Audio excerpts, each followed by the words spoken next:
يا اولادي جهزتوا الخروف؟ جاي صاحب الخروف ياخده. اينه خروف؟ الخروف معناه شو بعتوا؟ الله لا يوفقك، جاي الزلمه ياخده. انت قلت لي ايش في خواريف في عن؟ الله لا يوفقك انت وياه، اثنينك وجحش من بعض، شلون تحلى مع الزلمه هلا؟ الحل عندي بابا، في عندي خروف رح يبيض لك وجهك. معناتها كتر له الملح وسقيه مي، جاي الزبون انا رايح اتلقاه.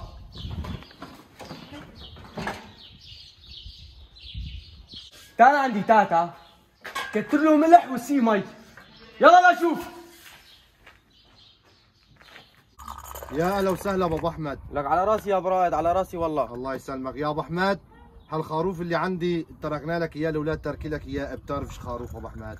ايش خروف؟ خروف اللي عافوا لك اياه الاولاد، طلبوه 100 واحد على العيد وما اعطيتني اياه الا هذا لابو احمد الغالي. عرفته خروف ما بتروح ابو احمد، ما شاء الله بكفي نص الحاره. لا كبير يا برائد، انت كبير من يومك. لو ما اعرفك انا ما بضرب مشوار ساعتين لهون مشان اجي اخذ من عندك خروف. انا خواريفك كثير عجبوني، هذيك السنه اخذت من عندك وكان عندك خواريف كثير منيحه. لك وين الملح؟ يلا تاخرنا. لك ايش الخروف هذا؟ لك انت حيوان شي، لك هذا احسن خروف عنا. لك يلا روح جيب الملح روح. نحن اهم شيء نكسب رضا الزبون. نحن جماعه لا منغش، لا بنحط ملح، لا بنحط مي، وما عندنا هيك شغلات مثل غيرنا وشغلات هيك مشان ننفخ الخروف ونستفيد منه ونطلع لنا قرشين زياده. نحن ما بهمنا المصاري، بهمنا الزبون. لا ما في داعي، ما في داعي تحكي هالحكي يا براد، انا بعرفك. المهم هلا انت بس جيب لي الخروف لاني كثير تاخرت. معلم نحن بنحب نعطي الخروف للزبون نظيف، هلا الشباب بحموه بس يخلص حمام بجيبوه.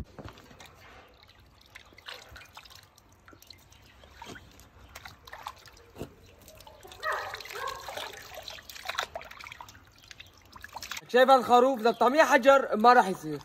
انت مالك على هلا شوف شو رايح يعجب الخروف. لك انا الخروف عجبني، ما في داعي اشوفه، انا بعرفك يا براد، انت زلمه كويس. ما دام عجبك الخروف انا رايح اقول لهم خلي يحطوه بالسياره. شو هاد؟ الله لا يوفقك. وشو هاد؟ ليش ايش مشكله هالخروف؟ احسن خروف عنا هاد. الله لا يوفقك انت وياه. ايش هالخروف هذا؟ روح حطوه بالسياره قبل ما يشوفوا الزبون. يلا على السريع.